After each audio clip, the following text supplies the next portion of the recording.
किसके श्राप देने से यादव कुल का नाश हुआ। जब 18 दिन का युद्ध समाप्त हो जाता है तो श्री कृष्ण अर्जुन को उसके रथ से नीचे उतर जाने के लिए कहते हैं। जब अर्जुन उतर जाता है तो वे उसे कुछ दूरी पर ले जाते हैं। तब वे हनुमान जी को रथ के ध्वज से उतर आने का संकेत करते हैं।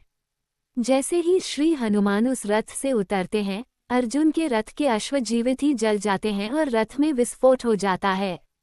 ये देखकर अर्जुन दहल उठता है।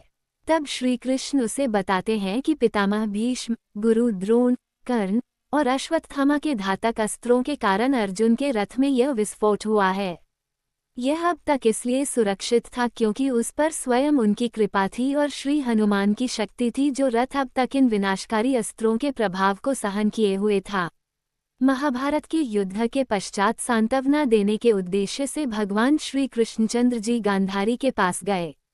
गांधारी अपने 100 पुत्रों के मृत्यु के शोक में अत्यंत व्याकुल थी।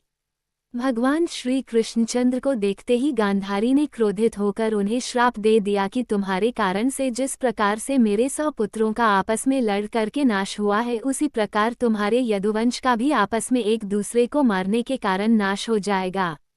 भगवान श्री कृष्णचंद्र ने माता गांधारी के उस श्राप को पूर्ण करने के लिए यादवों की मति को फेर दिया। एक दिन अहंकार के वश में आकर कुछ यदुवंशी बालकों ने दुर्वासा ऋषि का अपमान कर दिया। इस पर दुर्वासा ऋषि ने शाप दे दिया कि यादव वंश का नाश हो जाए।